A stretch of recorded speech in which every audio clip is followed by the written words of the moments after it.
So we're going to try and keep up with the library talk, but you guys just go off. Don't worry. We can just jump in whenever. We'll keep up as best we can. Yeah. No, it's you guys, your house. We have tons of non-library guests all the time. Of course, of course. And the only thing I know about libraries is that my dad built them. So you're welcome. Thank you. I'm kidding.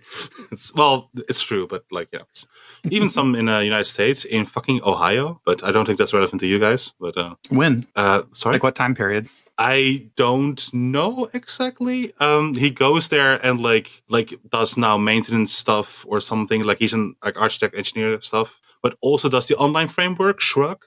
Once again, if you're really interested, I can ask. But I never really understood anything from it. I'm sorry. We did a whole episode on library buildings. Oh, really?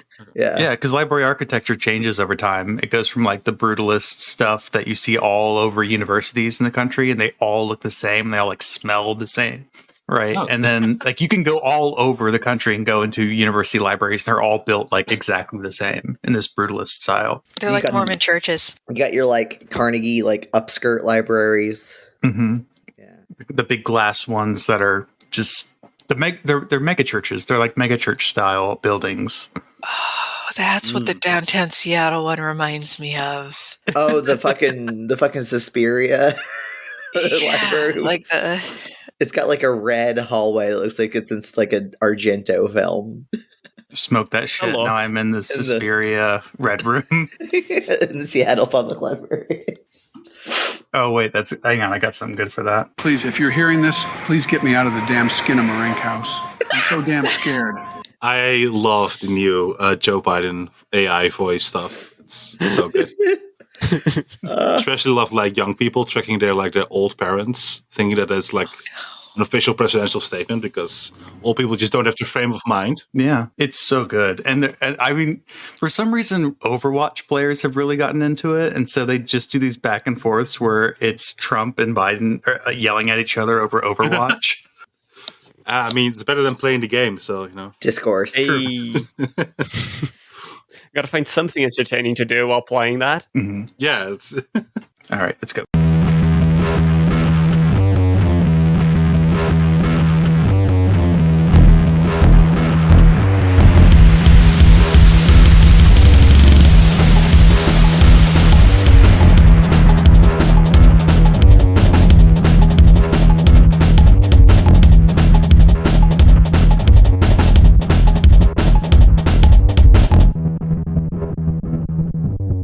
I'm Justin. I'm Scholarly Communications Librarian. My pronouns are he and him. I'm Sadie. I work IT at a public library, and my pronouns are they, them. I'm Jay. I am a music library director, and my pronouns are he, him. We have guests. Would you like to introduce yourselves? Go ahead, Frank. Go. Okay. I am Frank. My pronouns are they, he. I am a historian and MA student on science fiction and utopian studies. I am Leon. My pronouns are he, they, and I have 2 podcasts with Frank because we couldn't decide on one. Marhaba, Zumala'i. Welcome. Sure. Thank you. What was that? That was from the Iranian consulate, I think, or no, UAE. They were doing a bit where the American diplomatic officers were doing Texas. They were speaking Arabic with Texas accents because they were hosting a cookout or something to spread Texas culture. Oh no! Yeah. Did you just say Iran? No, it wasn't Iran because I don't think it was the consulate there. What was that? 2 soundboards. That's nice. Okay. I like this. Oh no, we're gonna do soundboards. Don't worry. Maybe one more time. I won't take your purpose. I do take my soundboard on other podcasts, so yeah. Maybe like the dueling piano bars you can go to. Yeah, I've only listened to 3 episodes of you guys. Loved all of them, by the way. So thank you so much for having us. First of all, yeah, of course. Thank you for coming on. Yeah, no, totally. We love having Jay on, and so we kind of had to and listen to the ACAP episode. And I think only mentioning that because it might be in the somewhat fake-ish similar vein. I hope, kind of, sort of. Mm-hmm. Once again, I just trying to say that I really liked that episode. Thank you so much for having us. Yeah, we've had a lot of discussions about like media, physical media. I mean, we just did like a physical media episode, And so we're going to talk about like manifestations of media and things like that. But first, I have a news story. Vamping.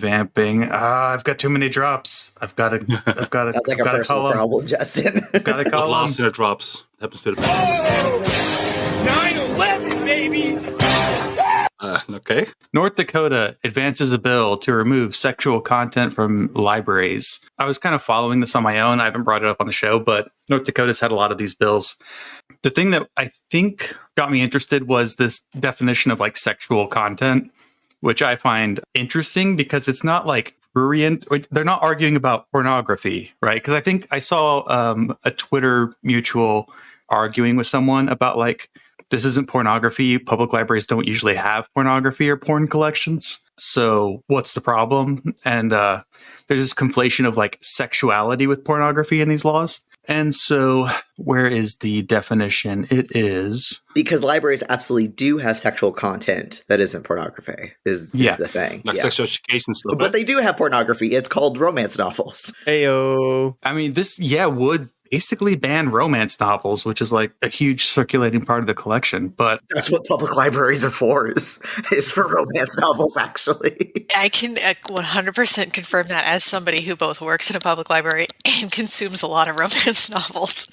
That's what ebooks are for. Porn. I was in a World of Warcraft guild / romance novel book club. So we would play WoW and discuss the... Do you remember the old Vaginal Fantasy podcast with what's her name? Oh gosh. I came prepared, I think, somehow. You don't know about the Vaginal Fantasy podcast? No, I'm so sorry. I didn't do my due diligence. I'm so sorry. Felicia Day. Oh, her. She had a podcast, and then so we would follow along, and they had like little sub podcast groups. And so we would follow along with it. But yeah, it was constantly talking about like everyone in the group getting the book to the public library and like how hard or easy it was to get a tangent. The bill defines objectionable materials as content that shows or describes sexual activity, human genitals after puberty, sadomasochistic abuse, and just says and more. Great reporting, Charlotte Observer. And more. And more. The one that perturbs me the most is the after puberty. So showing pre-pubescent genitals is fine then. I guess someone pointed out pregnancy books would show naked babies. And so they were like, "Oh well, pregnancy, that's good." I figured that like the main. So if I can give like my 2 cents, coming from a country that doesn't really has a long history of not demonizing sexual stuff. I do mean sexual stuff like like not erotica or like pornography or anything like that. I don't. Okay, so maybe you guys can meet me halfway because I don't know that much about North Dakota. Then again, all my American friends also don't know much about North Dakota, so I don't know. I think I'm in good company. But once again, I think it's a red state, right? I'd like once again not to. So yeah, the resources for people who want to educate themselves, because I assume because red state and because the culture is there, you do not get like sexual education on during your high school period or whatever is the appropriate time slot for Americans to receive that kind of information. We get it in our first year of middle school, and it's like state mandated. So like there are no schools that are not allowed to essentially like not tell you about like genital hygiene, like like all the whole like essentially responsible human being stuff. Like that's Wait, they taught like hygiene too in your sex ed, or is that just what it's general called? Like, is how not to get an STI, or is it like, and here's how you take care of it? Okay, no, well, it's pretty broad, like so because they didn't teach us how to take care of it. No, I know, but it's like it's pretty extensive, like both for like women's genitalia, like male genitalia, and so forth and so on, and like just like essentially all you need to know, like just the basics, and like pregnancy risk and how that works, preventive measures, anything really that comes to anything sexual, really. So once again, it could have been better, but it's like still at least all the basics were there, and I am appreciative of that. I had cool parents, by the way, so I didn't need it, but still I was in a class with a bunch of people who might not have had that cool parents. So yeah, but my point is like by removing it from the libraries, you are like essentially denying one of the bigger avenues of how do you call it? Of like educating yourself. If once again, because the school system is not taking care of that, from what I understand. Yeah, basically.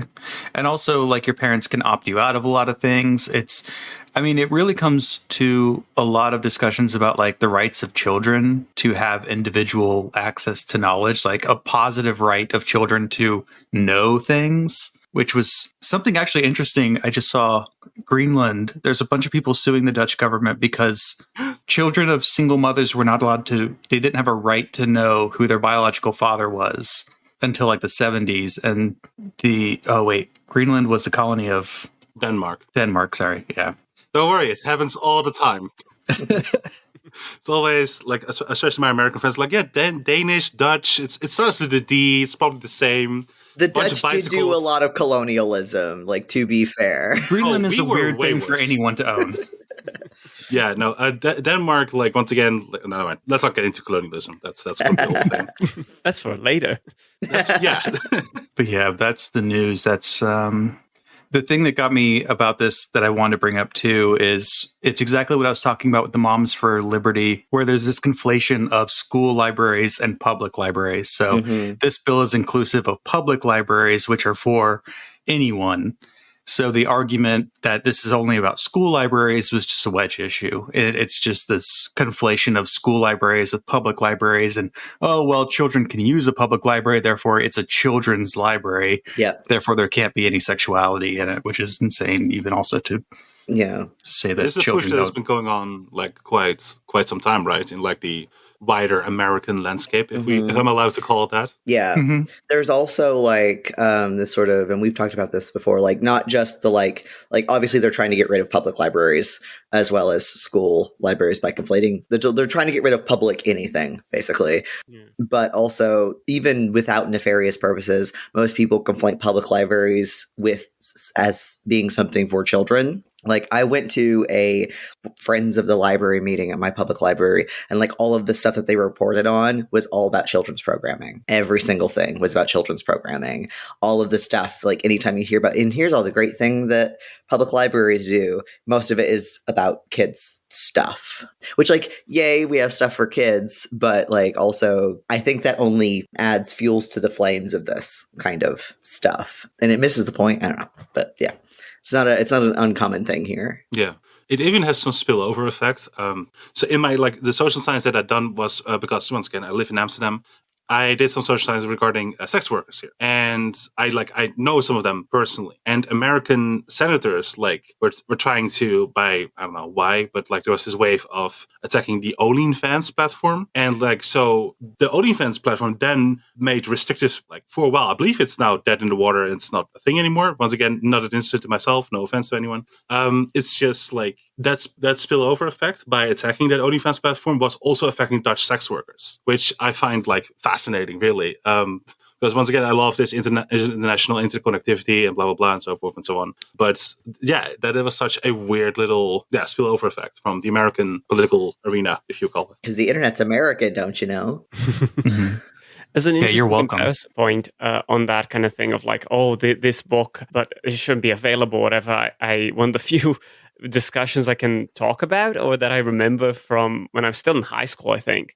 It's about this, classic children's author's book who was very racist, and, a children's book that was very racist, and a whole controversy about it. Like, no, this shouldn't be in school libraries because, public libraries aren't as much a thing here. But, school libraries, a lot of them are there. And the question of like, well, but it's contextual. It's not like, oh, this book is being banned. This book isn't being available. It's not being so. No, it's just like this shouldn't be in this particular context.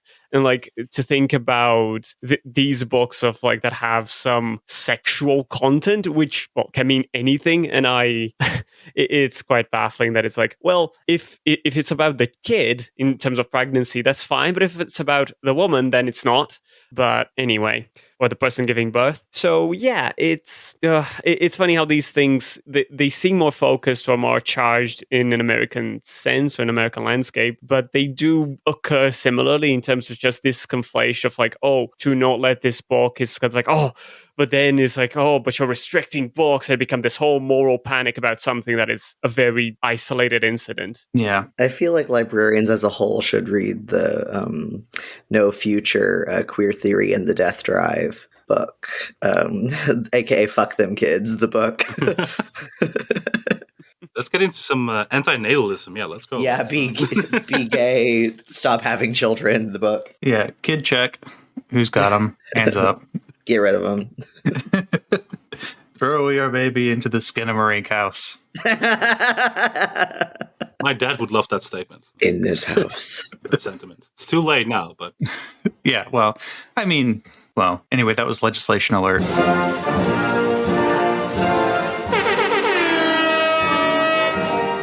That was the drop. So we're talking about versions, adaptation, translation, manifestations. We're going to talk a little bit about taxonomies. But first off, we kind of jumped right into it, but plugs up front. Who are you? Where are you from? What are you doing? Why are you in my house? We're Frank and Leon. We do two podcasts on the absence of one. We do one that's more focused on literature and written things, which is The Left Page, about literature and books and stories from a leftist perspective. And it covers everything and anything. So from 200 years ago to a couple years back. That's the ambitious goal, but we achieve it one episode at a time. And then there's Here Be Media, where we talk about the other media. And that's the one that Jay was on, which is a great episode on Velvet Goldmine, which was amazing and really fun. It is everything. And we can't escape that motto now. It's too late. It showed up in a recording we did the other day. So thank you, Jay. You're welcome. But yeah, by the time this episode is out, probably the Babel episode is out. So I think that book, if you're any interested in librarians whatsoever, or like broader academia and like colonialism and leftist perspectives, that's first off, go read the book. It's amazing. And then then check out the Left Page episode. Okay, well, that doesn't first read the book. Then if you want, you can check out the Left Page episode on it. That's what we do. Yeah. Well, I already said where I'm from. I'm from Amsterdam. Frank is from Brazil, Sao Paulo. Woo. And we're this. We try to think of a group name for both podcasts. We haven't managed to scrounge up anything yet. Suggestions. So Left Page Here Media is the best we got. Two different podcasts, one media, one literature. That's it. Like one big union, but for podcasts. Of course. Yeah. It's a shame Verso Books already took Verso, which is already a pretty good pun on left politics and books. But it took me years to notice that. I was just like, yeah, Verso, whatever. Oh. Yeah. It's the left side of a left face of a book. That's pretty good. It's pretty good, but not very obvious. So that makes it even better for some people, I think. It's this mental masochism. Just a bunch of special collections nerds. So I was asking Jay, because I haven't had time to go through your whole back catalog. I was looking through it, and I was trying to find episodes that were related to this. But have you had a theme of talking about adaptations of media, going from one format to another, and the consequences of that? Yes. We had the year in review episode, where we talked about all the media and stuff that came out in the year 2022.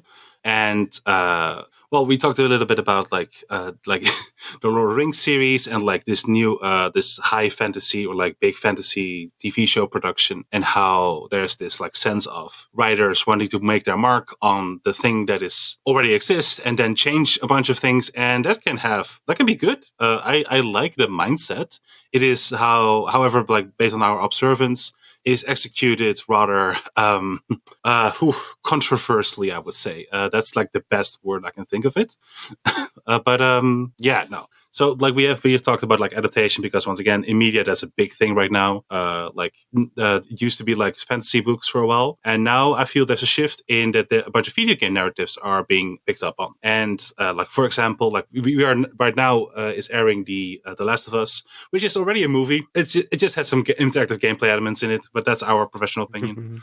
But doesn't mean it's bad or anything. Not trying to step on anybody's toes, but that success, the success of that TV show and this success, is probably going to herald in this new era of, I conjecture, speculative, by the way, I would suggest that You there's heard this it here heralding. first, folks. Yeah, if I'm wrong, then you don't know me. No, I didn't. I didn't say that. I'm just going to gaslight you immediately. Leave me alone. That's no. But in all seriousness, I think this is gonna mean like being picked up on a bunch of video game narratives, which are it's going to be interesting because at least with prose, you have literature, you have you have something to hold on to. Video games, not so much, but it might be a good thing, like not having so much to adapt, and this gives a lot more room for authorial reinterpretation, and it might be interesting. I don't know. What do you feel, Frank? Yeah, we've spoken a bit about this in terms of at least some Star Wars stuff. We've done Andor a bit, which is its own thing, but we've also done like Star Wars Knights of the Old Republic, and how that relates to the Star Wars universe broadly and that kind of thing. So,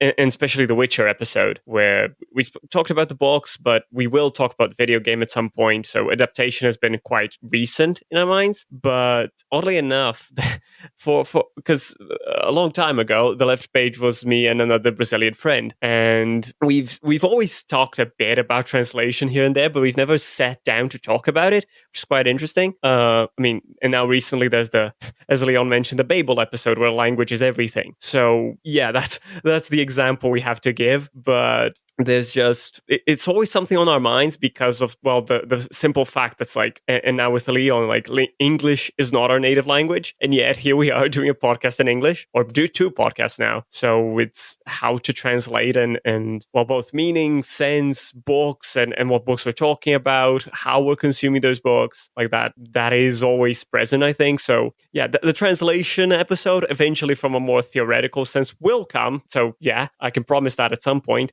But so far, it's been an underlying subject, so it's nice to talk about it here in another great pod. So Yeah, you do really have to read Hamlet in the original Klingon. Yeah, no, definitely. Of course, it's a matter Speaking of of adaptations. And when we were brainstorming, because, obviously if I go on, if any of us goes on another podcast, we have to have them on and vice versa, right? I was like, okay, how the hell did we get y'all on? And they brought to me this idea of like translation and adaptation, which in library world, so often we're on the defensive about, oh, of course, audiobooks are books and are reading. Of course, ebooks are books and are reading. Graphic novels, of course, are books and are reading. All this sort of thing. Film adaptation versus a book, that's not necessarily so much in the discussion, but like we're always on the defensive of like, yes, if listening to a book is easier or better or more fun for you, that of course counts as reading that book. However, what I think that leaves out is how there are differences in Definitely. how you interact with different medium, even if it's the same exact words or the same exact text. And I feel like how if we're always on the defensive about it, we actually lose out on opportunities to explore those differences, not necessarily negative differences. Sometimes I do think there are, but there are also positive differences too. And so I thought that'd be a really cool, like, oh yes, come on. We haven't had people on to talk about this aspect of library collections and how we interact with information. So, yay. Yeah, definitely. I think what is always interesting, and I try to, on the left page, I try to listen to the audiobook of the book that we are talking about every time. Like I read the book mostly, and when I'm doing my commute, I listen to the audiobook because I don't want to like read on the subway because I'll miss my stop because I have ADHD and I have only like 5 brain cells to rub together when it comes to concentrating. And besides that, it is. But I always like try to like talk about like, oh, the quality of the audiobook and so forth and so on. And I think it's like really interesting. It is really interesting because if you really want to get into the historical perspective, the oral tradition outdates the written tradition by quite a bit. So if you like this whole condescending attitude towards audiobooks, I personally never got it and understood it. But like Jay said, like I think it's very important to acknowledge the differences and distinctions. I think that is valuable if this is done in a like positive, how to say this, good faith type of way. So yeah, I think that's very interesting, and we should keep in mind that different cultures also might have different traditions and so forth and so on. Yeah, and same thing with like translating between languages as well. Like I one of the books we've been talking about, maybe having me come on Left Page to talk about, is Perfume: The Story of a Murderer, which is originally in German. and I own both copies. And I was going to try to read it when I was learning German, but my German never got good enough. But it's like, I loved the English version, but I've never gotten the chance to actually read the original French version. Same thing with like Haruki Murakami, like novels. Like one of my worst qualities is that I love his books, but I've never read them in Japanese. I've only read them in English, right? So there's just so many interesting things here about like, are you reading the real one? Have you actually read it? If you've only read this version, or if you've only listened to the audiobook, bleh. Like there's Don't just so talk to much me of about that. the anime if you haven't read the manga, you know? Exactly. I have the manga of Hamlet, so Yeah. And that's actually, I was going to make a joke about the manga Bible earlier, but yeah, that's a good adaptation. But actually, I did just have this with an anime because I watched an anime, went and read the comic, and it was completely different. And it was bizarre because that doesn't normally happen, but it was just completely, they rewrote the characters to be different for whatever reason. I think because the comic book kind of sucked. So someone just Bible? touched up the story. Yeah. The source material. Yeah. This was, I only know Old Testament, I'm sorry. Mm-hmm.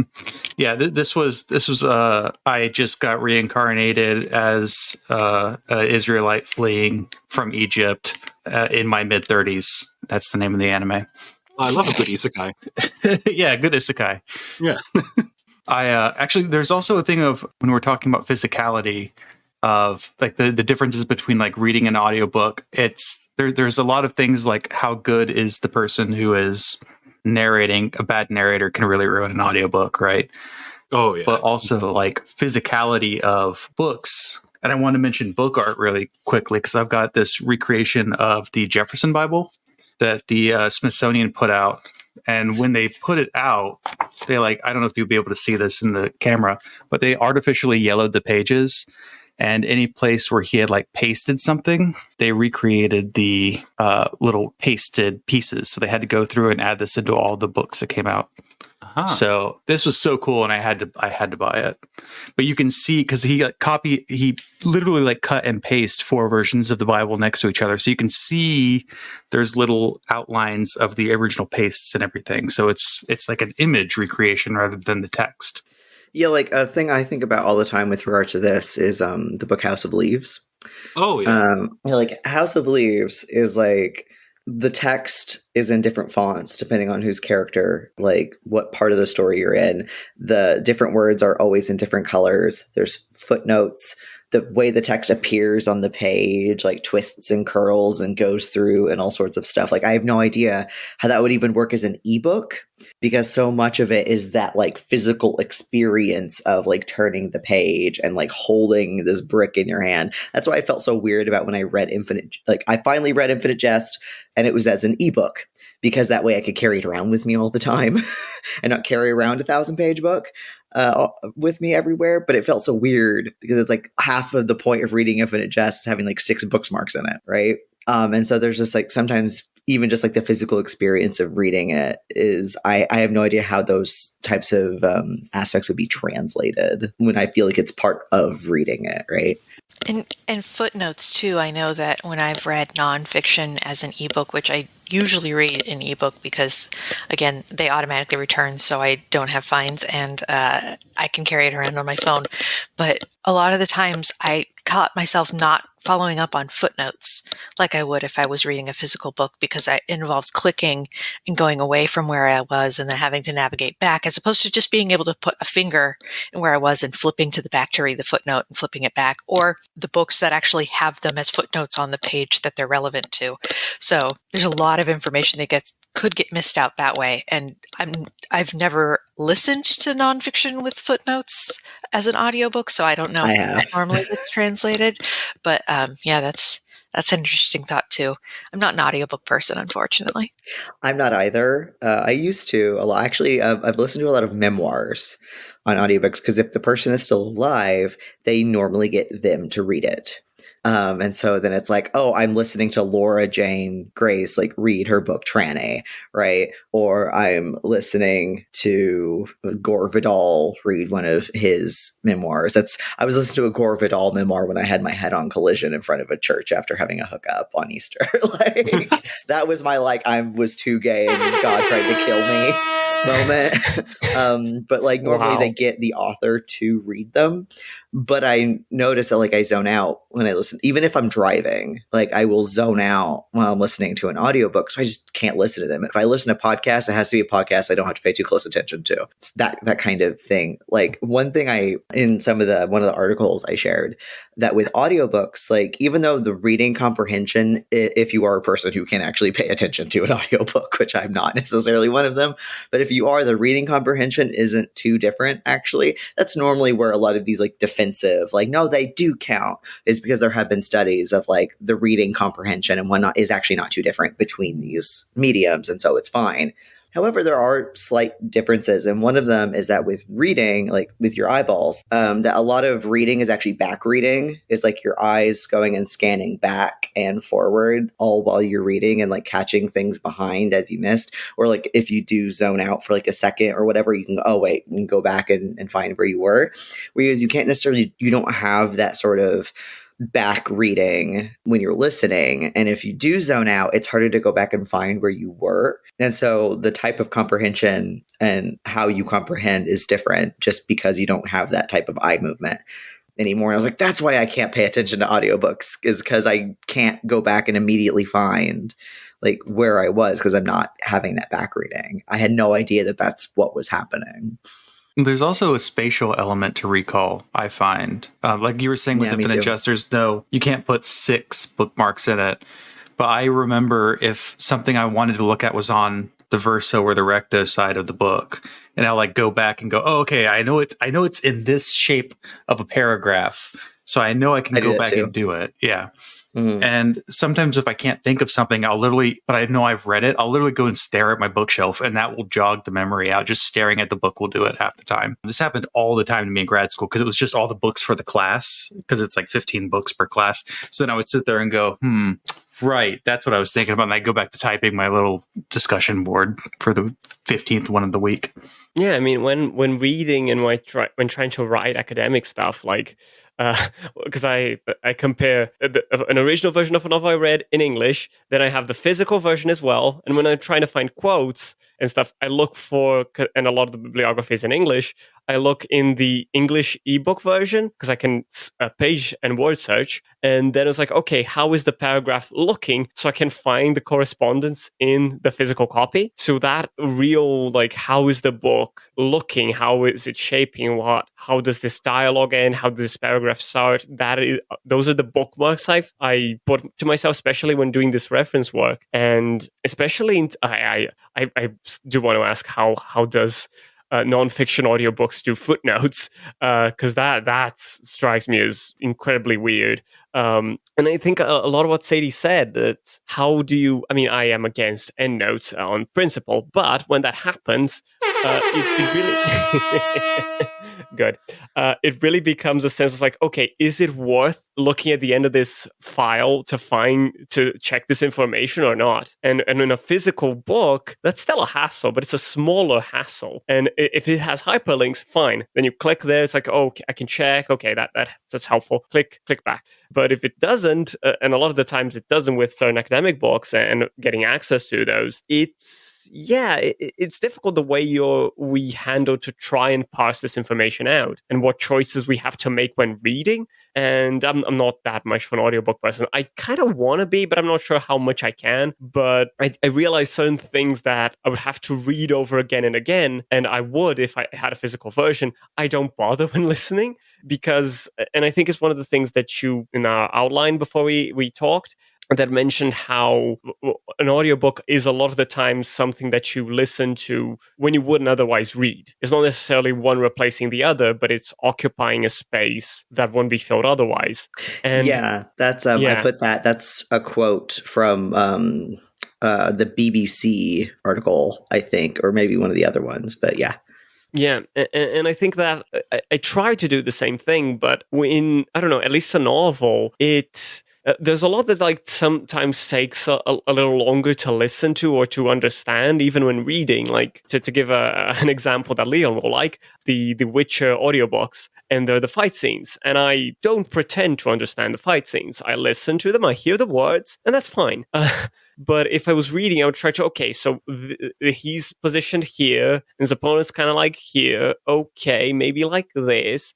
Whereas I'm listening, it's like, okay, I don't care. So I don't know if I'm I'm less diligent when listening. So it doesn't necessarily work for me, but it's a way for me to listen to something that if I want to read this other thing in another time, this I can listen to, and okay, I can gloss over this, which isn't as important to me, but I can still gather generally what is happening in the plot, in other discussions, and other things. To really quickly give a positive example of it is that, because I agree with all you're saying, it is, but in the audiobook version of Babel, that the book that, once again, we already talked about it, I'm so sorry, but this author was already successful. They had like a successful trilogy called The Poppy Wars, and so the investment into that audiobook was probably going to be higher than your average audiobook, because they knew they had like a bunch, there was a market for it, and they did it in a really interesting way because they had just had a different voice actor, because once again, they're all voice actors, because you can't just let the author read a book. Come on, it is an actual discipline, it's an actual talent to do a good audiobook, I think. But that's beside the point. They just had like a different voice read the footnotes. So like for a bunch of people, that then like shifted their attention back to it, like, oh, wait, that's something different, and it allows them to like mentally catalog the information that is then presented in a fundamentally different manner. And they even like, because once again the book has so much about translation, they even got like a native speaker to say every single native word when like in their native language a certain word became interesting or whatever. It doesn't really make sense if you haven't read the book, I'm so sorry, but it's cool. But I also then immediately acknowledge that that's a high production and audiobook that just simply is not representative of the larger audiobook landscape. And with like audiobooks, when I was doing a little research for this episode, and I saw, I think it was this week or last week, one of the women who was sort of one of the pioneers, or that's probably a word we should not use anymore, isn't it? Pioneer of one of the like people who first started doing something. I won't tell Twitter. Yeah, please don't cancel me, Twitter. She, a woman who died like this week or last week who was one of like the first people to sort of like do audiobooks. And so I was like, oh, I didn't realize they were like that old. And so when I was going and looking, and originally like audiobooks, like obviously ever since we've had recorded sound, we have had recorded spoken word, right? But then I was looking, and it was through the Library of Congress and a blind advocacy group that started in 1931, the Talking Books program, which then I think is still around, called Books for the Blind. So audiobooks, as we sort of know them, start as an accessibility tool. Right? They are for the purpose of people who do not have sight or the ability to read with their eyes, being able to read books by listening to them. And a similar program starts about a little under 20 years later through the New York Public Library and their Women's Auxiliary Unit. And one of the women in that, who starts the recording for the blind and dyslexic / later turns into what's called Learning Ally. And this was recording books inspired by like the need for soldiers who are coming back from World War II who had lost their sight in war, and recording books for them. And so audiobooks have been around for a lot longer than like probably critics of them probably want to imagine that they have been around. And like they start out as like yes, if you are a person who cannot look at a page and read the words off of it, here is an alternative for you, and we will hire people who can read the books and we will record them, and then so you can have them. That has been a thing for a little under a century now. And so I thought that was cool, because I didn't even think that they were that old. I don't know why they wouldn't be. Yeah. You know, it's like, oh, duh, of course they would be that old, and probably for that reason as well. And so I doubt this was like a hot side of discourse, you know, in the 30s and 40s of like, oh, you're not actually reading Huckleberry Finn if you're having a nice lady read it to you and record it. Like, you know, so I thought that was interesting when I was going through and looking about like the history of audiobooks and what they were for and all that. I think a recent push as well for audiobooks has been, well, once again, if more people get interested in audiobooks, you can stream it to them. And like, there's a big rise in Audible. Like, once again, it's bought by Amazon. If it gets bought by Amazon, it's going to be a market. At least there's going to be an attempt at it trying to be created as a market. And whether or not it'll be successful, it's like a whole thing that I won't bore you guys with. But other than that, it is, so you can then revoke that access as an audiobook and also as an ebook. And, like, once again, the thing that everybody loves is, of course, subscription services. And we all want more subscription services. Why wouldn't you want a subscription services? It's great. It's amazing. Who wants to own physical media? You don't have a house anyway. Shut up. So that's like, that's that's their general take, I believe, or that's like the general disposition that those people have to make those decisions. I'm not sure if either of you know this, or if just by like being in now our orbit for any amount of time you've picked up on this at all. But things like Audible or Kindle or anything like that, like especially if it's like a subscription service, most of the time, like one, libraries can't get those services. Like libraries don't have Audible, right? Yeah. And if something is exclusive to Audible, oh, look, we've got this famous actor to do an audiobook of this great book, and it's an Audible exclusive with the full cast and all that. Libraries can't get that because it's exclusive to that platform, and Amazon won't do library licensing. If a romance novel by like a queer author is only on Kindle Unlimited because they're just getting started, and that if you're going to start writing romance novels and you want to get any sort of following and money, you do Kindle Unlimited until you can get on your feet enough to actually have it on other platforms. Libraries can't circulate. They can't get a copy of it.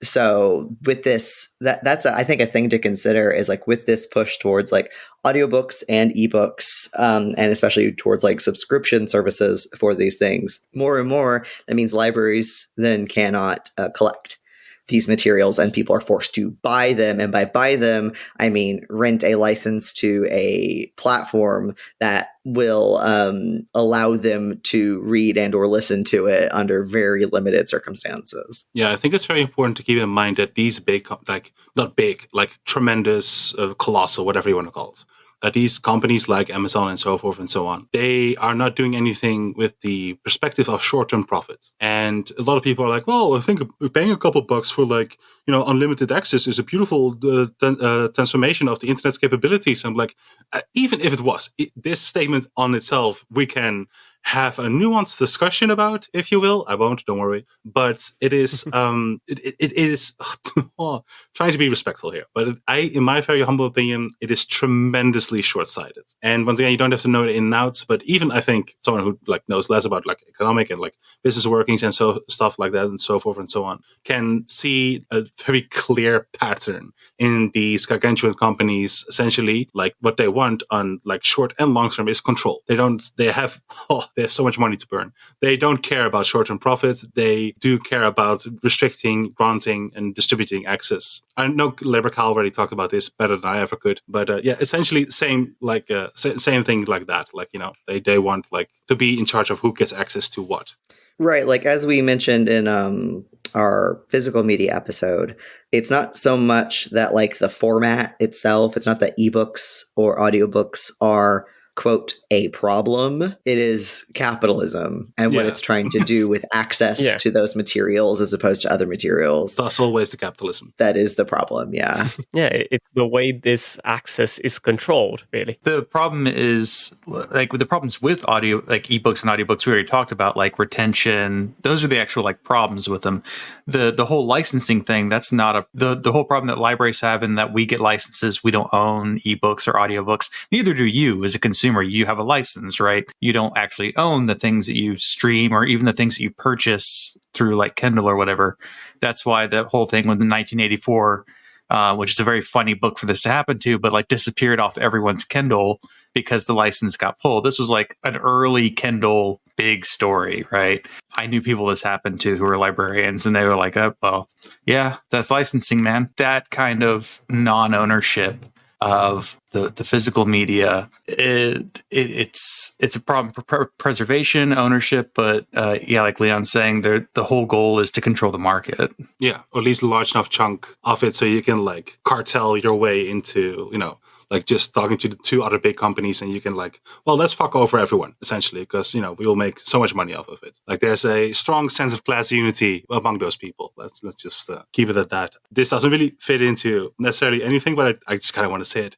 There's one time the opposite happened throughout the history of streaming, and that is the still baffling move that, as far as I'm aware, has never been repeated by Apple, who like forcefully put U2's album onto everybody's phone. And I remember waking up that day, because I still had an iPhone back then. Like, I never listened to a U2 song in my life. That's not, I'm not trying to grandize or anything, but well, maybe a little. But other than that, it is just like this baffling decision of like, no, you're going to listen to this. This is going to take up space on your phone.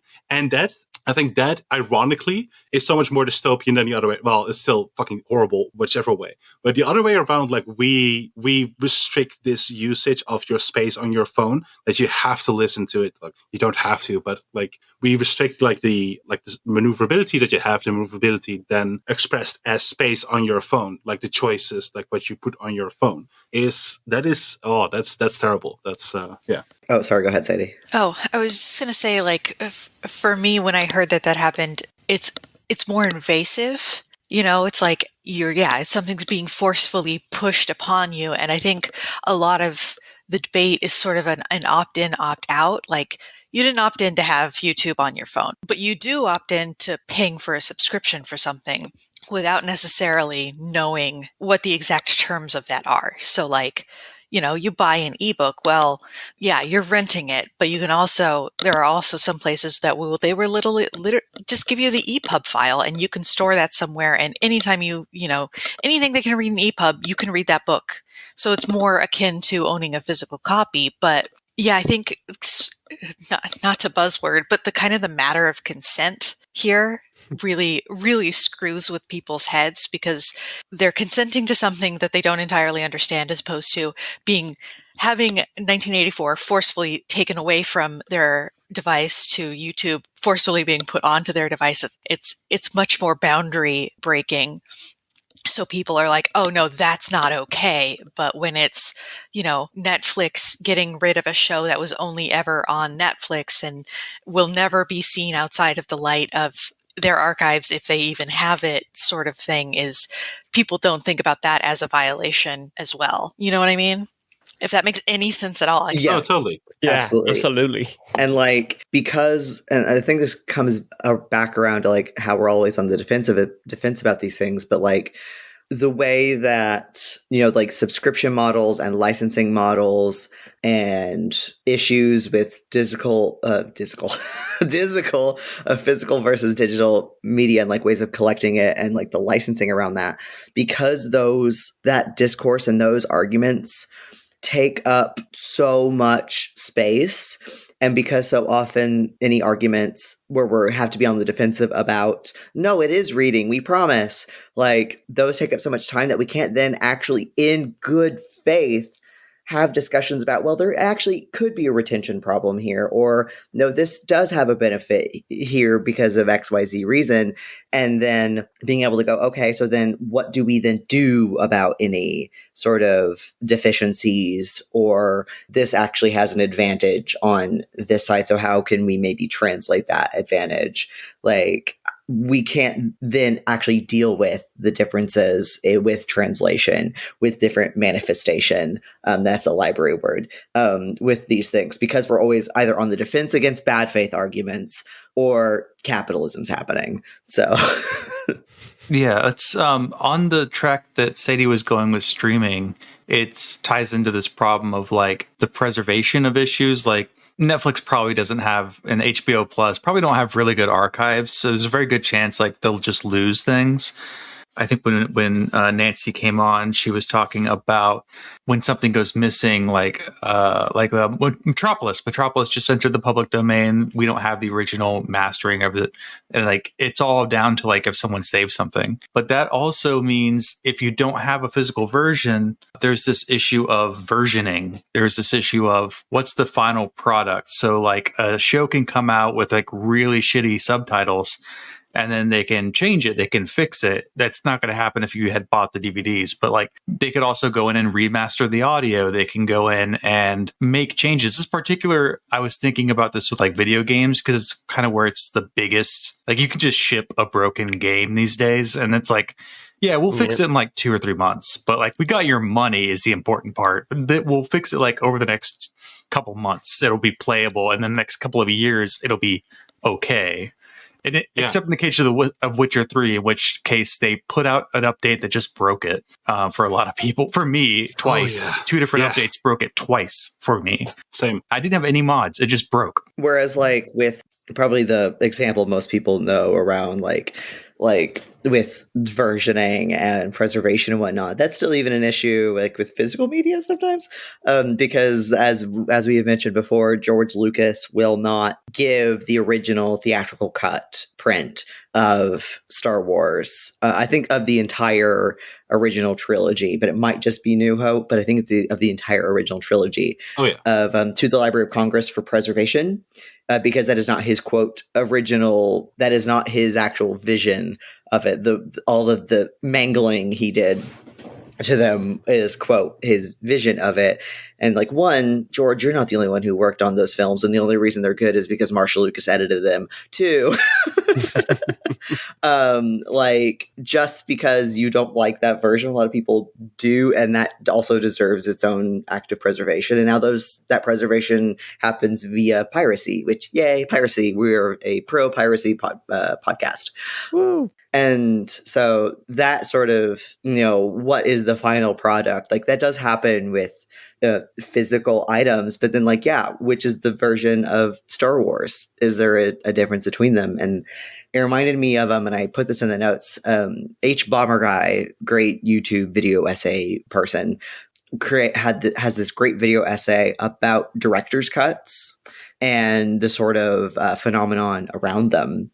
And mainly talking about Blade Runner, the series of different versions of Blade Runner that you can get, and doesn't mention Star Wars until the very end. But how this sort of like how director's cuts in and of themselves, like, oh, there was capitalist meddling, and the artiste, the singular artiste who made this entire film. Don't you know it's one person who makes a film, even though there's actors and all these other things in it? It's their singular vision, and they can finally release it. And how that's become a product in and of itself now. And so I can only imagine with like digital only releases now, it's like, okay, there's the theatrical cut, and then maybe there'll be like a digital cut, like a digital version that you can get.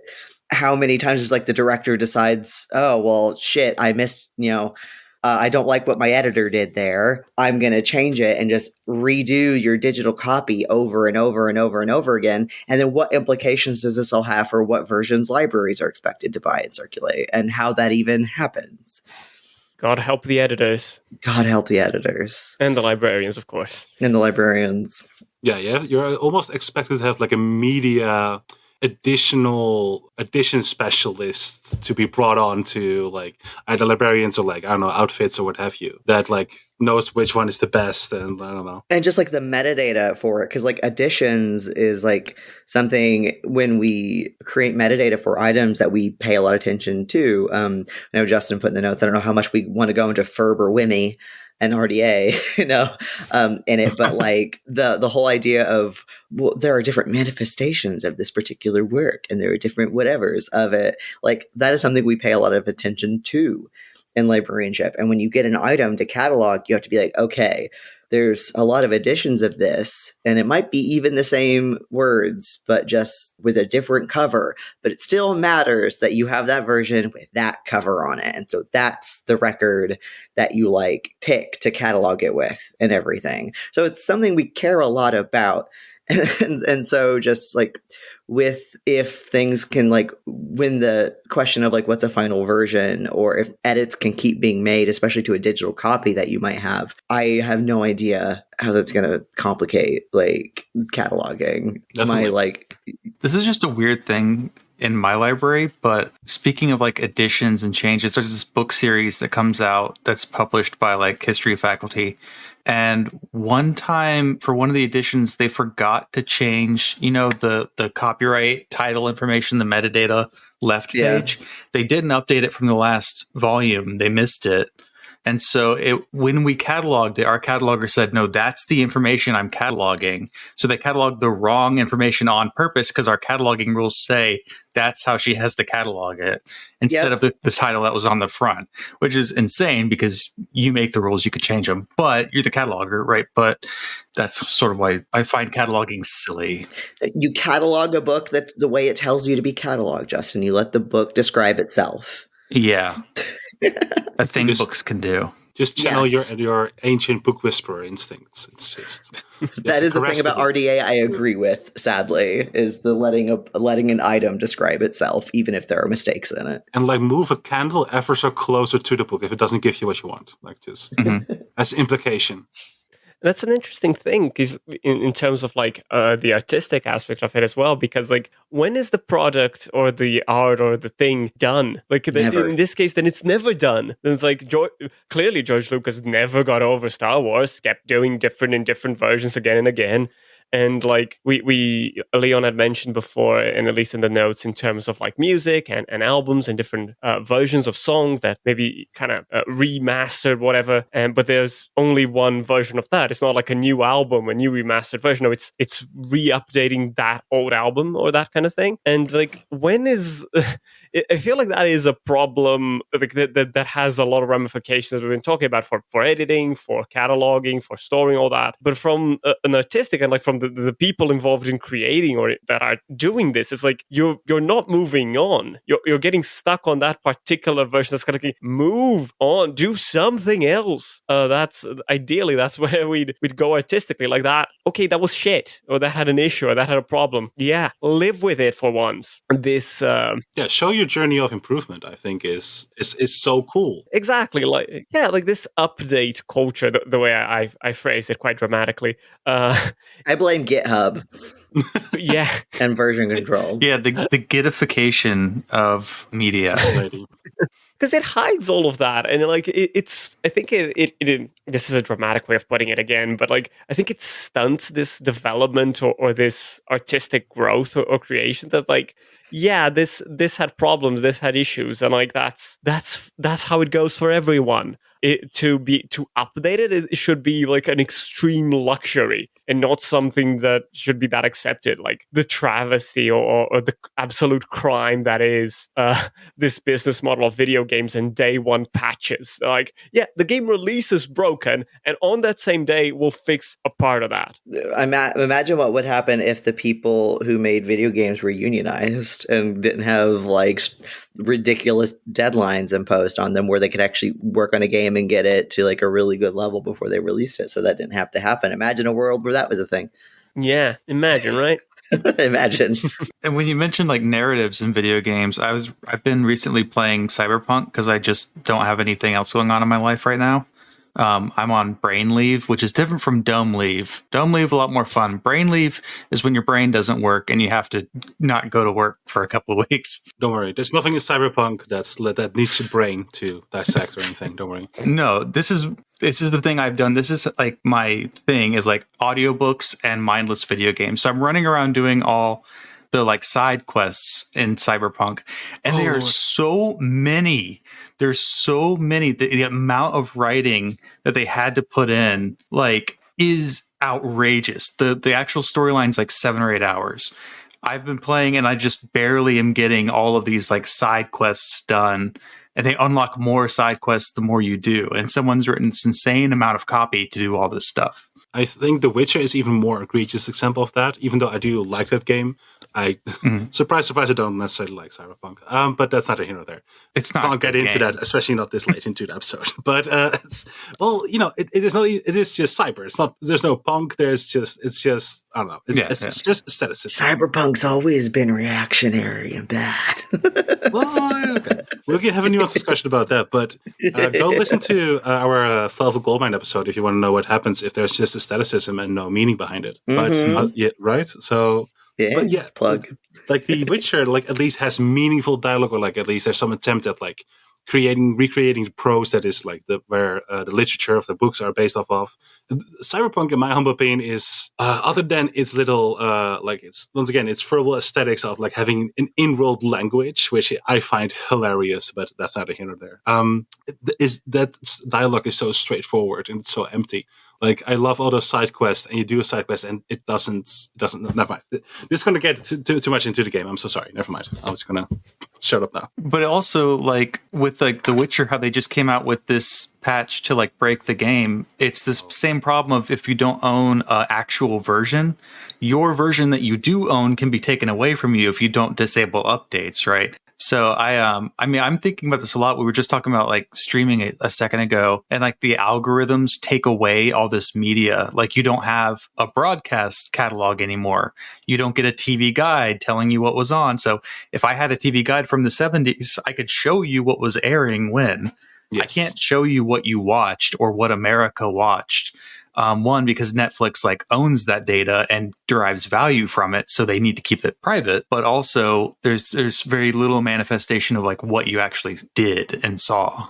Yeah, that makes sense. Like a lot of those Netflix statistics, that's like, oh, most watched this week, or et cetera, et cetera. None of that is verifiable. It's all like, that's what they say. So, you can believe it, or, we have no way of knowing, no way of checking, no way of doubting that concretely, because those are incredibly financially important information that thus the public has no access to. Definitely. Why would a multi-billion-dollar company lie, though? Like, I, for one, could never think of a reason why they would give asymmetrical information. I don't know. So. Well, and I mean, that's kind of the problem with algorithms to begin with, is they're black boxes and you don't actually know how they work. And so how do you verify that the information they're pulling out is actually good information or whatever? So, but yeah, that's a completely different tangent. Yeah, even people working at some of those companies don't know how their own algorithm works, which I think is like, that's ringing so many bells for me. Once again, I'm not going to get into it, don't worry, but that's. Well, yeah, when those Google engineers were like getting fired, and then I found out that like no one at Google knows how Google works. Like the search engine, like very few engineers actually work on the search part of the business anymore. So all these people were like, yeah, I don't know. It does something. But yeah, that was wild to me. Vibes based. Yes. Might as well. The moment like your own, once again, one of your main apparatuses is working in such a Byzantine way that you no longer understand how it works, it is irresponsible to keep on going. I understand that within, once again, the capitalist system, stopping and not growing is not allowed ever. Once again, that's a whole thing. But like, and B, it's okay. I kind of don't have a B, but that first part is so important to answer to. Okay, so that's. Well, like with these like companies that like Audible, and did Audible start with Amazon or was it bought by Pretty sure Amazon? it got acquired. Yeah. So often like companies will start out and they'll be doing their thing, and then as soon as they go public, as soon as they make their stocks where you can buy stock in their company, then you are then beholden to stock, like people who buy your stocks, and so you always have to scale and innovate and do more and more and more. And that's often where a lot of these problems come in. If we're going to be operating within this capitalist system, that's where it often happens, is when you actually make your company public and then have to constantly be going more and more and more and bigger just so that you continue to grow. Like the quote growth mindset is where a lot of these problems come in as well. Yeah, and you can just have infinite growth, right? That's totally a thing. Yeah, it's absolutely totally achievable. Yeah, it will never run into any problems. Like there's definitely not a finite set amount of resources or markets or anything. So it's a very historically defensible position that is possible. Actually, of course. Yeah, the tendency of profits is to remain upward forever. Line goes up. Just because you want it we to. live in the greatest market to ever exist. That has been something that I thought about a couple of times, where when we're going back to translations, speaking of Marx, I really think that like a lot of the problems of understanding Marxism is that we're stuck with like 100-year-old translation at this point. I think if you retranslated Capital from like the beginning, you probably could understand it better, but like you're stuck with all this terminology. Because I just got a book on like Marxist analysis applied to 21st century problems. And the first chapter is just like Capital Volume 1, okay? And it explains Capital Volume 1, like the first like 10 chapters in like a page and a half, 2 pages. And they're using clear language about like use value. What is Mark's talking about? How does value actually become manifested? Like, so translation can cause like clarity and loss of clarity over time, I guess. I mean, I didn't realize how fucking goth Marx was until I listened to an episode of course, Horror Vanguard, where John explained whatever would dissolve into air, and how that's a very bad translation. That it's like galerta, which is like this like weird like food jelly, weird like gross substance that's like made of scraps. That's like, poor people like food that's like absolutely disgusting, and it's like it's like gross and awful. And so like that, even that, I didn't know that until like I listened to a friend say it.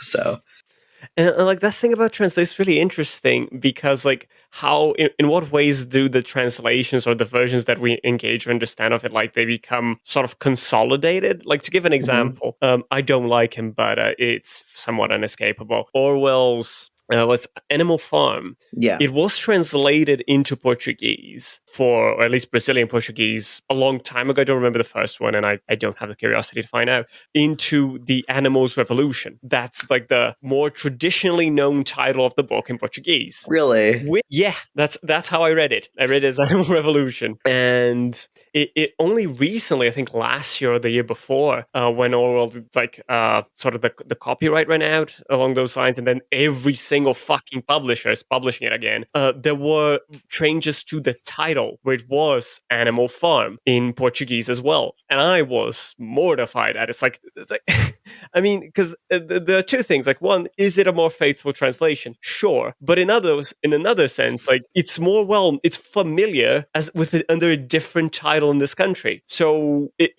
what is this achieving? Is this being positive? Is this being negative? Like, I'm not against retranslation, but especially with the title, what effects does that create? And like, what is that doing? It's like making this very classic book like be presented in a very different way. So just something that came up to me is like talking about translation, how that can affect not just both the meaning and how we are introduced or shown these books. I mean, that's yeah. I'm gonna cut there. I'm not gonna go in. If a library, like either a library in Brazil, collecting which version do they collect? Do they make sure to get both? Or in the United States, because often public libraries will try to have some sort of bilingual collection, or academic libraries will have bilingual collections, normally depending on the population around them.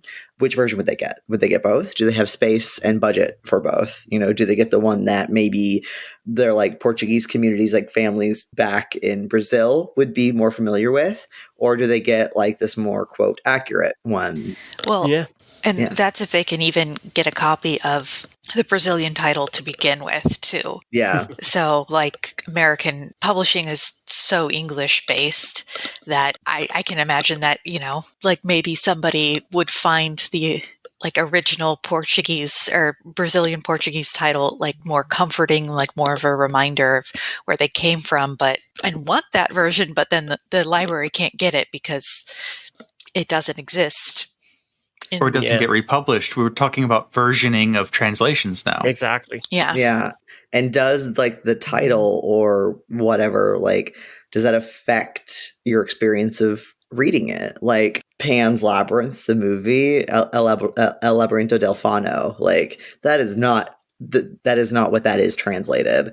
And how does that change this like, fucking anti-fascist, like spooky fantasy movie, like how we watch it, right? Yeah, and in what way do these different changes, versions, and translations not only are they translations or offering this to another people, another culture, another language, but are also marking their own identity there? Like, to give an example, like The Godfather in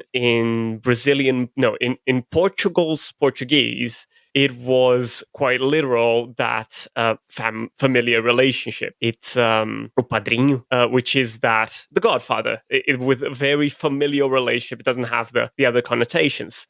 In Brazilian Portuguese, quite interestingly, it is something along the lines of the powerful boss. So very different impacts and very different relationships. That's like we on the one hand we lose that familial relationship, but we maintain the impact of what the Godfather's power is. Yeah. I was thinking about this too, because I've been watching some anime recently, and some of the ones I'm watching are basically impossible to translate into English because the whole plot revolves around some ambiguity in the Japanese writing system or something. So there's no way you could translate this into like a dub. But even then, just watching the subtitles go by, and then because I know a little Japanese, catching something and be like, oh, that's an interesting way that they translated that, or why the hell did they do that? That's completely makes no sense. That was unnecessary. Yeah, it's running into how it impacts the translation, really impacts the experience. And you can only catch it if you're kind of experiencing both at the same time as you do with like subtitles. Yeah. I mean, to give an example, and something like I think I briefly talked about in our year in review episode, like one of the things I watched last year was the entirety of Bob's Burgers. And the way language and puns and language games play in that TV show's I have writing, no idea how you translate a pun.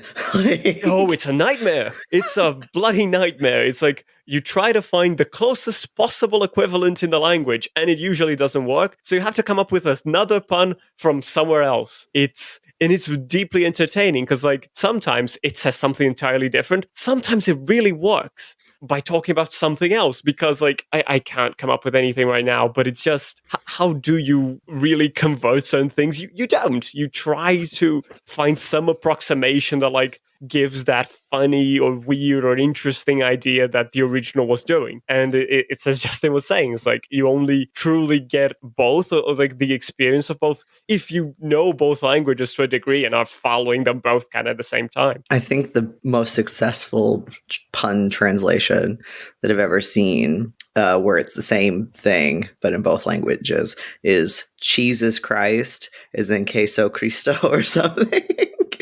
Yeah, queso Cristo. Yeah. Yeah, I mean, oh my God, Frank, I'm so sorry. It's great. That's it's awesome. I think the best one. It's like that's proof that God's real, is that pun works. Not that language families are a thing and that all of those words share similar roots or anything.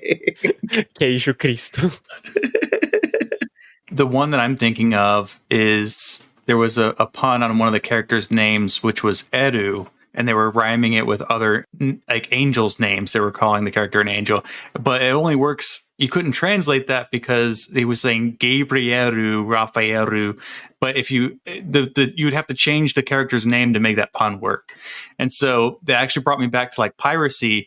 Is a lot of those fan subs would just teach you Japanese words, because it's like, we're not going to translate this every time. We're just going to put the Japanese word and we're going to explain to you what that word means at the top. All according to Keikaku. Keikaku means plan. That's how that happens. And it's better. Amazing, you know what? though. It's fucking better. I mean, the commitment to do that. I mean, like an example that I played and like how they did that adaptation, that's a familiar localization as well, like a Phoenix Wright. There's like all the names are puns, and like one example, because it's my name, Frank saw it, he saw it, and so on and so on. And like there's one version of the game or of one of the side games that was never published in the West. And then it was fan translated, and it still maintains the same level of puns and localization and effort. And it's like, this is pan work, and like how they went to the same lengths of trying to achieve the same result. I love Phoenix Wright. Phoenix Wright's so fun. Somehow this just reminded me of the whole, I'm sorry to bring this up, but the Supernatural episode, and how, what was it? Like the Spanish version was like translated differently. So like, Destiel went canon in Spanish. Exactly. Yeah. God. So for those of you who aren't aware, in Supernatural, there's an angel and then a hunky dude. And they were supposed to kiss for a whole long time, for years, like over a decade, and they never did, but we all thought they were going to. And then the angel confessed his love to the hunky guy, literally, Dean, I love you, or whatever. And he got sent to super mega hell for being a fruit. And Dean just goes, Cass. And then Cass gets sent to super mega hell for being a fruit. But this happened during the 2020 election. So we were all just delirious anyway. And then like a week later, when the Spanish localization came out, Cass goes like Te amo, like Dean Te amo, and then like Cass responds, me too, like Cass a tea or something like that. And so Destiel went canon in Spanish. The localization was what gave the fans what they wanted after 15 fucking seasons of this. No one expects the Spanish love confession. It was my favorite meme to come out of that. That's amazing. No one expects the Spanish love confession. But anyway, that's Destiel with Sadie and Jay. Chronically on Tumblr. Yeah, I have learned it by proxy. Yeah. But that does remind me of like the like golden age of anime in Mexico, because it was too expensive to make cartoons in Mexico at the time, but it was really, really cheap to license anime for translation in the 80s. So that's why a lot of anime is well established in Mexico, simply because they've been bringing it in and translating it for a really long time. Also a huge market. Mm-hmm. They really love Dragon Ball Z over there. It's insane. We do too here. It's really popular. Real quick. That's just a cool anecdote. But it's in Mexico, like they just like hosted, like there was this, I don't know, like the culmination of like a season of like Dragon Ball or something. And they hosted like an immense party, and like a bunch of people showed up, and like Toei, the rights and copyright holder to Dragon Ball, was like, no, you can't, and like tried to sue the Mexican government, and like the Mexican government was like, what do you want us to do? Like, do you want us to send in the police force? I'm like, yeah, essentially, it's like, yeah, we're not going to do that actually. So just this cool note on like community can essentially, if the community is large enough, can give the middle finger to copyright holders and like license holders and whatnot. And I think that's cool, essentially. That is cool. And no copyright law in the universe is going to stop me. That's right, Sonic. That's wow. Oh my god. That's a real Sonic clip. That's not AI. Are you serious? Yeah. Oh, Sonic dubs are insane. Yeah. No, the Sonic cartoons are always like really just out there because no one pays attention to them, and they just have off the wall weird plots, and they're really cool. Yeah. But no, it was also the Japanese embassy sent a letter to the Mexican government, because I live right next to Mexico. And so I was teaching about copyright at the time. And so I would bring this story up as it happened. It was the finale of Dragon Ball Super. Yeah. And the Japanese embassy sent the Mexican government a letter and was like, please stop just doing piracy. We have to license public viewings. And it was like, nah, we're not doing anything about that. Oh, thank you for correcting me. I'm sorry for the, I don't know. I thought it was a company, the Toei, that sent also probably that. Did it too. But yeah, but the funnier part was that it was the embassy. It was like, please do something. And it's like, nah, we're not gonna. But I think that also shows something really cool, how like these very different products from a very different culture can find acceptance really deeply, and like that is the case for a lot of especially Japanese media. This is why piracy is good. Yes. But like well, an obvious example is not as obscure, but Woody the Woodpecker is a lot more popular in Brazil than in other places. Like it's really, it's still a meme, and it's still well known today. It just had a great reception here because it maps onto certain cultural figures and exceptions of like a con man or someone like that, like Woody Woodpecker, which is really odd. But a more obscure one is the 60s, maybe 50s to 60s, black and white Japanese live action show, National Kid by National Radio, which was essentially an ad for National Radio. And he's a weird superhero that is called via radio by kids. And somehow it was very popular in Brazil to the point where, like, a couple of years ago, there was like a special box set thing with a special cap, with a t-shirt thing, kind of collector stuff, but it's like, it's this very obscure thing that no one else in the world cares about, not even Japan at this point, but here it did find a following that is still significant, just because it's entirely bonkers. Huh. And then who owns the art at that point? If it's more important to people in Brazil than it is in the country of origin, can you rightfully say that that's more of a Brazilian media at this point than it is a Japanese media? Like that also, I feel like that gets brought up in a lot of fan communities too, is who owns the media, the people that consume it, the people that create it. Yeah, that's fascinating. Yeah. That reminds me of actually a good book that I can't believe I didn't think of until now, and it would have been great to put in the notes. But it's called How to Read Donald Duck, which was in the news not that long ago. I'll put a link to it in the notes. But it was a book written in Chile, and the premise of the book was like how American culture influences and impacts Latin America, right? And this is a book that, and the main part of the book is like the Donald Duck comics were way more popular in Latin America than the cartoons. So the comics had this huge like fan base, and people were reading them all the time. And it was talking about like, how did the comics do U.S. imperialism, like do U.S. propaganda, right? Because like, you know, I mean, Donald Duck has like always been like a highly propaganda, like those Disney properties have always been highly propagandized. I mean, he was the one in Der Führer's Face, right? Yeah, Was Donald Duck. Yeah. Oh yeah. Yeah. The book was during the coup. This book was burned. I think it was, and like most of the original like first editions of these are like destroyed in Chile. I think a lot of them were either burned or I think they were like captured on a cargo ship and just like thrown overboard or something. But it got a republication a few years ago, and that pulled it back into the news. But my library does have one of the 70s copies.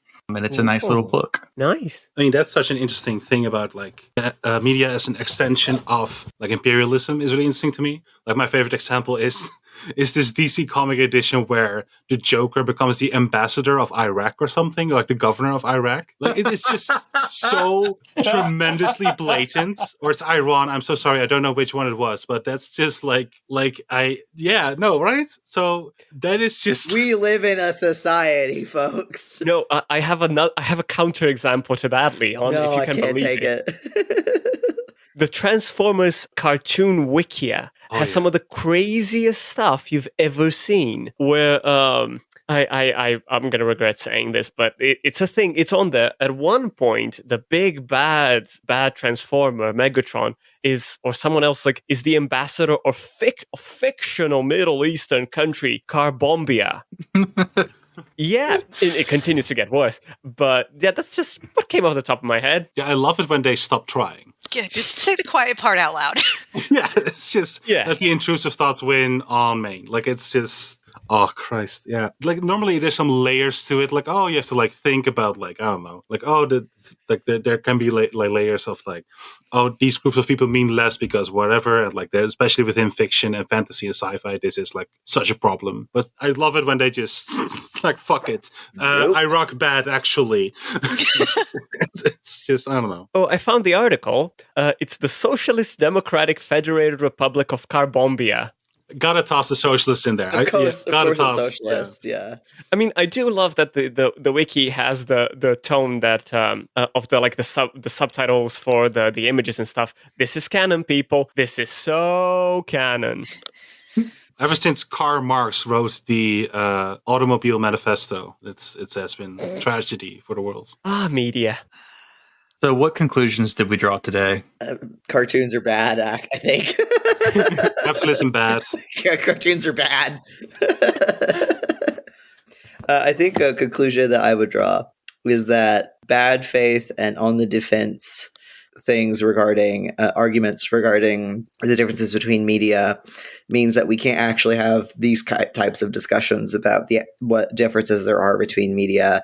And then if there are issues with those differences, then we can't address them or do anything about them because we're always on the defense or always doing like bad faith arguments. Definitely. And I think like these discussions are fun and good to have. And like, let's talk about like the ontological perceptions of art/media. But we should never forget that sadly we do live in a society, as the warrior poet Joker would say.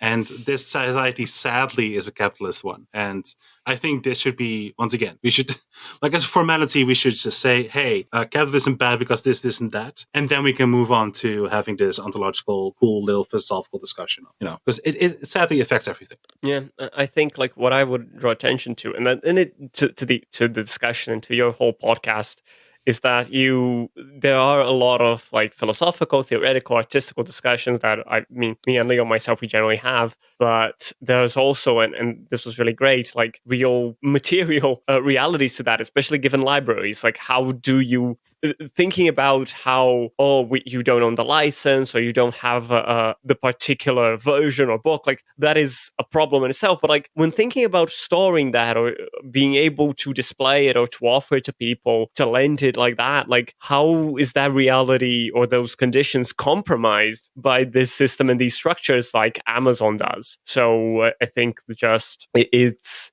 how that affects you all, librarians and libraries, and our general engagement with all that is deeply affected by all that, and sometimes that can be left aside a bit, and it shouldn't. Yeah, the physicality of media, just and the scale that it takes to distribute it through libraries, but also just like through publishers and stuff. It's a scale that's really large, and then it creates all these infinite different versions and manifestations. But yeah, there's always a physicality to it somewhere, either that you own it, it's on your device, you lose the access on your device, or you have multiple physical versions that you get to keep, but are possibly prohibitively expensive or take a lot of physical space to store. So we make compromises on them. I think that's everything. Was there anything else that you wanted to let our listeners know to find you on, or do you want them to leave you alone? But Twitter's not really working. I had to turn off my two-factor authentication today. Oh Lord, because it's not available unless you pay for Twitter Blue. So I just turned it off because instead of getting locked out of my account. Anything else you want for people to find you while they can? Online we do a lot of like the Patreon stuff that has text that we've written and that are open, whereas it's patreon.com/left page. But looking for the Left Page or Here Be Media, you can find us on main platforms, and we'll have our links in your show notes, I hope. I'm grabbing them now. Absolutely not. Do you have Knuckles on your soundboard talking about the glass ceiling as well? Since we talked about, I think this is very important. Real quick, I'm so sorry, everyone. I do have. That's a great canon, actual aired episode moment. Gender? What is this, Soviet Russia? Oh, that's the best I got. I'll work on it before we get back. Okay. Yeah, I'm going to get some more Sonic drops. So everyone's going to love. No, let's be real. I'm going to get more Biden drops. I'm going to get like a million of these because I'm obsessed with them. I'm having such a great time watching him argue about Fortnite. It's great. Oh yeah, and talk about weed is my favorite ones. Yeah, it says a couple of words that I'm not going to say, but yeah, it's yeah. Nothing has ever been as good as Biden actually really talking about bathhouses in a real actual debate that happened. I may be Irish, but I'm not stupid. Like, he talked about bathhouses in what I promised. That wasn't AI. That was a real thing that happened. Oh, pretty good. Gay rights. Well, yeah, thank you so much for having us. Yeah, absolutely. Thank you so much. It was, as they say, everything. Great time. People are going to have to go listen to the Velvet Goldmine episode. They do. Yes, that was good. And good night.